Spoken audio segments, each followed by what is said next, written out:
you. Where did you come from? Tell us about your foundational years. Tell us about your current family. What made you want to be a Navy SEAL? That's a lot right there. But tell us about you. Who are you? All right, Lou Emery.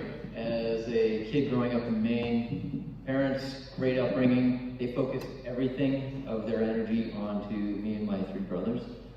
And geez, why did I want to be a Navy SEAL? Napoleon complex? I don't know. I was small, very, very small. I think I broke 100 pounds my junior year of high school. I broke 5 feet the same year. And just had it in my head. I read way back when I was 11 about this thing called BUDS. It's the training that you go through to become a Navy SEAL. And that sounds like a good challenge. And I had in my head that's what I was going to do. Not sure. From what age? 11. From 11 years of age, you knew this was Okay. Okay. Not sure that I could do it, but I wanted to do it. Okay. I guess there's a little distinction there. And that's actually been a lot of my life of, I'm not sure I can do that. There's a lot of self-doubt. But when you kind of just jump in, both feet in the water, and surround yourself with the people that you aspire to be, you kind of have to perform to their level and absorb what you can from them, listen to them. And that has been what got me through college. I'm not the best student. Got me through. And what school did you go to? Naval Academy. Naval Academy. Okay. Yeah. And then got me through. And I was a small town in Westbrook, Maine, and I think we lose about half of my classmates to weed and cocaine. So I mean, interesting school. Yeah. So, but seeing something, a lot of self-doubt, but saying that's something I want to be able to do, and jumping in and trusting that the people around you are going to buoy up with them, or you have to perform to help them as well. And that's the same in SEAL teams. We'll go back to what Clint said in his intro about us. Incredible people. A lot of great things about us. Really, I think what defines the SEALs and the SEAL teams is really, really good teammates. News may not show everything that's clean about the community, but those are one-offs in the community. We make very good teammates. I mean, look at me. Navy SEAL, this is not a fearsome person to come up against. Two of us, that's a different situation.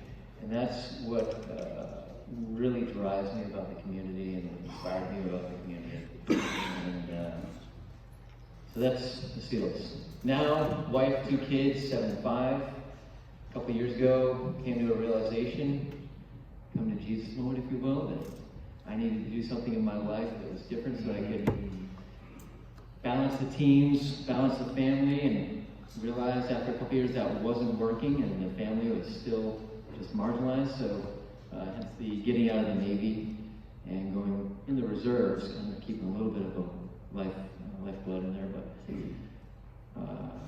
really focusing on the family was a big motivation over the last few years, because I realized I had been giving a lot to the teams and not in the family. Was I using the teams as a way to escape the challenge of marriage, escape the challenge of kids, escape the challenge of, well, not the challenge of the wife or the kids, but to escape the challenge of the responsibilities of being a husband and father. And I suspect that's what was going on. So that's driven me into what I'm going for now, grad school, moving UCLA. Yep, UCLA. And moving to Dallas in a little while. Starting another life out there with the wife and kids, maintaining the reserves with here, Jake. And I guess that's a good segue. No, that's great. Yeah. So we'll go. And these guys are really humble. So Lou, and we'll dive on this in a little bit. The reason why he chose to get out is he said, I'm not being the husband and father I want to be, so I've got to make a change. So he decided to get out. And he's going to work for McKinsey & Company. And if you know anything about the business world out there, McKinsey & Company is one of it's probably the most elite consulting company around the globe. And it's a phenomenal place to work from what I understand. And so he's going to be going to work for them starting in July. And so that's onward and upward to the next big challenge. And that's going to be a great company to work for. So let's go to you, Jake. Tell us about you. Where did you come from? Tell us about your foundational years. Tell us about your current family. What made you want to become a Navy SEAL? Yeah, so first I think I have something in my teeth. So yeah, I'm from Vancouver, Washington, and mom and dad, brother, sister, so I'm the oldest of three. Graduated high school in 1997, then fortunately got to go out to the Naval Academy, and graduated there in 2001. Grew up playing soccer, so big soccer fan, Portland Timbers fan, if anybody out there likes Major League Soccer. We'll talk later. Yeah, all the 2 people out there. Yeah, so went to the academy. My dad was a pilot in the Navy. He was a P-3 pilot. And so I was actually born in the Bay Area near Moffett Field. And so then he ended up getting a job with Delta. So I figured, hey, he's made a good living for his family. I kind of grew up in church. My mom was a preacher's kid. She went not the rebellious route, more the conformist route. And just great faith. Just had every opportunity and was raised in the church, and it was good. Got to the academy, figured I'd be a pilot. Met a couple guys that wanted to go to Buds, and I just was really intrigued. And so I would ask a lot of questions. There's a guy named, he's still in, I think he's on his way out, but his name's Jared Donaldson, and he was a heavyweight boxer at the academy. He's from West Virginia, total hillbilly, missing tooth, everything, blockhead, but good guy, took care of me. And he would come out and watch me play soccer for the team, and I was just pumping him with questions because he got a billet to go to Buds. And one day, second semester, my freshman year, he just asked me the question, like, hey Jake, you asked me all these questions about going to Buds, why don't you want to go?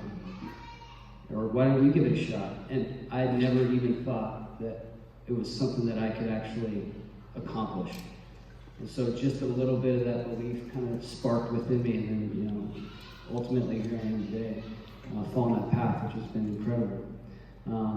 So yeah, then checked into Buds in 2001, and I was sitting there in one of the lounges when I watched the planes fly through the tower. So if I didn't need any more motivation, it was right there in front of me. So fortunately made it through first time every time. Got to Team 5 in 2003, Monday right after shock and awe when we started bombing Baghdad. And then for the next 6 years I was at Team 5 from 03 to 09. Met Lou in the process. And some other people in the audience out here who were real mentors to me. And did about 4.5 deployments in those 6 years, and it was a good ride. But then somehow, during that time, I met my beautiful bride, Erin, the former Erin Fyack of Chico, California. And we moved to Monterey to Naval Postgrad School and started a family. And when that started happening, I just turned the chapter, and my head started thinking about doing some other things. And went to Guam after that, lived there for a couple years, and added to the family. And that was when I was kind of faced with the decision of what I want to do in my career. Do I kind of want to get back in the community and row hard and deploy and do all those things, or am I going to try to manage this family thing I got going on? So chose family, kind of chose a different, like, active duty kind of reserve path. And then got to go to Stuttgart, keep some orders out there, and then went to Spokane, and then came back down to San Diego in December 2017. And my faith journey has been it's kind of, intersected at different points in time throughout my career. And really it wasn't until I got out of the Naval Special Warfare community that I really wrestled with my faith and joined a discipleship group. Wow. And was just wrestled with the identity piece, and it's just been amazing ever since. We're, in terms of being the SEAL, like, I agree with Lou. I think it wasn't necessarily about, for me, it wasn't necessarily about exactly what they do, although it's cool, it's fun sometimes, but in our ethos it talks about being a common man with uncommon desire to succeed, and there's certainly some truth to that, but it was just an uncommon desire to be part of something bigger and better than myself. And being with people like Lou and some of the folks in the audience, it was just, that's all I wanted. I wanted to be part of the team. That's great. So what I'm hearing a lot, and this is kind of the first for us three to do this kind of right here. A lot of family. That's really important to you. I want to say something real quick because we have some guys out here. I was in a text message with. There was a mom from our congregation who sent her sons here, so they're here somewhere tonight. So we have some young men in the audience tonight who want to be Navy SEALs. I want to come back to this family. I'm already getting off script. You both have this idea. You both like family's big for you. Tell us real quick about your parents and which one was most influential for you, dad or mom? For me, it was my mom. My dad was a pilot. Why? My dad was a pilot. He was gone half the month. Okay. And that's part of my journey too. My mom being a preacher's kid, she was the one dragging us to church, dragging us to youth group. Got started in high school doing kind of work camp stuff, going down to orphanages in Mexico. And that was the first kind of big impact of faith in my life where I thought I was putting on the cape. I was going to be the hero to go down and bring, a construction project or something to people in need. And of course, anybody that's done any sort of mission work knows that that's 100% wrong. It ends up being you where it's your heart that gets filled up. You realize things that you never realized before. So that's great. Mom and dad, and which one was most influential for you? Yeah. Thankful for things I got from both of them. Dad, very gregarious. He taught me how to connect with people. But I'll say, pretty thankful for my mom. She made me do the dishes every night. And beat humility into us as much as a mom can. And that didn't do a perfect job. I still came out of that house with a bunch of flaws. But for a mom with 4 boys, my dad traveling a lot, she did a pretty good job of it. So I'd say mom was most influential. That's awesome. So I'm sure there's more of you in the audience tonight. We're probably thankful for our moms and thankful for the influence that they had in our lives. I want to come back to something real quick. So you guys are both, again, I'm learning as I'm talking. So I've got questions up here, but again, for the young person who's in here, the young people, this is really good and I want you to soak this up. If you're 15, if you're 16, the biggest thing I heard both of you say is you wanted to join the SEALs, not because it was cool, or not because of a G.I. Joe doll, but because you wanted to be a part of something bigger than yourself, right? That being said, what's the coolest thing both of you have done while in the SEALs that you can tell us about?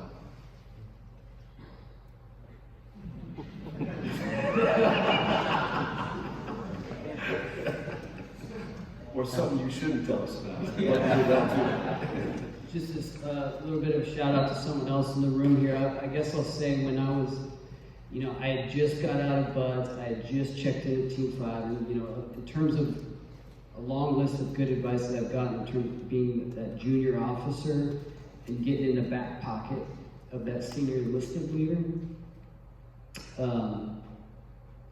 I was a bumbling ensign checking into Team 5, and then like a couple weeks later, I ended up being in Kuwait. And then like a couple weeks after that, I was on one of 6 Air Force MH-53s that were going from Kuwait north of Baghdad to seize this dam complex. And I remember sitting on that helo and like looking out the window.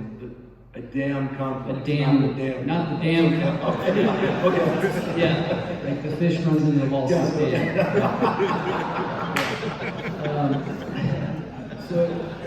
Yes.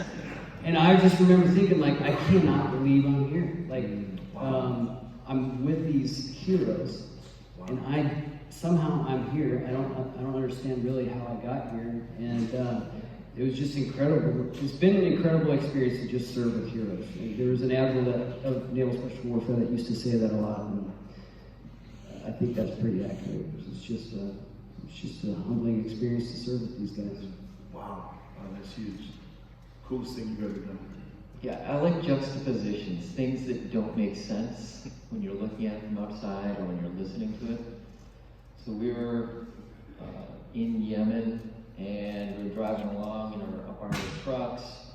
We all have body armor on and all that, not because we're actually in gunfights or anything like that, but because the threat is there. And we see what could pass as a soccer field in some warped movie.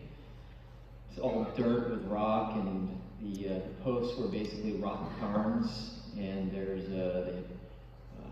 basically old trees that have been kind of chopped up and formed into, and wood laid across, formed into goalposts, and they're playing with, I don't know what the ball was. It wasn't a soccer ball, but they were playing with something that worked as a soccer ball.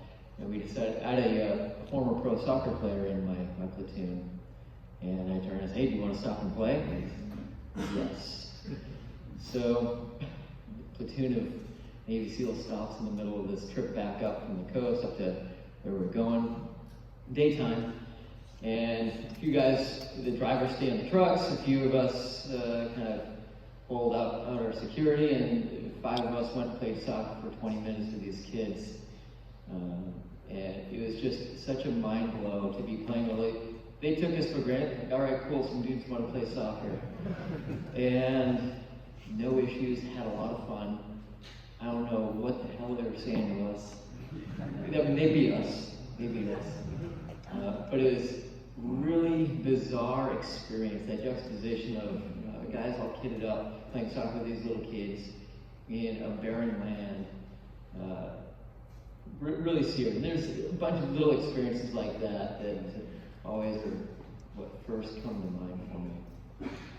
You know what I love about this as I'm listening to you guys talk is the humility. There's just so much humility up here. I'm asking the coolest thing, and I'm expecting like the 1990 Charlie Sheen Navy SEALs, like jumping, you know what I'm saying? I'm expecting an answer like this, and both of you have these. So with that being said, real quick before we dive into these career and leadership questions, practical leadership questions, what advice would you give for the young man who's out here who says, I want to be a SEAL? Because I know we've got some guys out here who say, I want to be a Navy SEAL one day.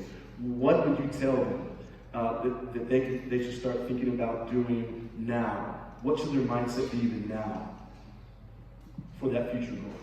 Yeah.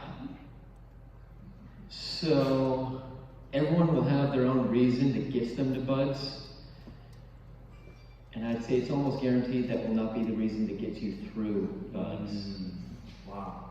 So whether it's, I just broke 100 pounds, I want to prove the world that I can do something really tough and hang with the toughest people on earth and be a good teammate. That wasn't what got me through buds, that's what got me to buds. If it's I want to make mom proud, dad proud, I want to shoot people in the face, or whatever your motivation is, that's not going to be what gets you through the most difficult parts of the training, and it's not going to be what gets you through the most difficult times in your career. You can see it when you're an instructor in Hell Week. The smell changes, what you see changes, what you hear changes, what you feel. It's very palpable. The class that's going through Hell Week, they suddenly all start to conform to the same thing that's getting them through to some level, some degree or another, and they realize it's not about them, nothing can hurt them. Wow. They need to do what they can do to make sure their teammates are taken care of. And so, if you can start building that in yourself early, self-sacrifice, give of yourself for other people.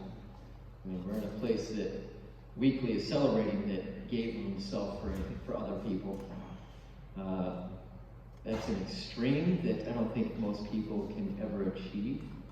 But you can find your own ways where you can give of yourself to your teammates, to your family, to your friends, to your whoever, the random person that you don't know on the side of the street. That when a class of students finally gets it that we're there to build them into the best teammates in the world, everything changes. You can no longer stop them. And they get really funny attitude. Really controversial attitude. They start making jokes about the instructors. Sometimes flicking the instructors off. They get really ballsy. But it's because they finally realize what they're doing. Yeah, that team, that synergy comes together, right? That's a leadership lesson right there, right? We'll dive in on that in a second, but I think about those of us in the workplace, when we make it about us, when I make it about me, that's when I fail. But when I have this idea that it's the team, it becomes about something bigger than myself, that's when success is found. That's what it sounds like. Yeah, Exactly. I love that. Okay, so what question did I forgot? Well, yeah, I don't have much more to add to that. Lou's actually first phase. Advice Oh, from you, that's right. Yeah. And so Lou's experience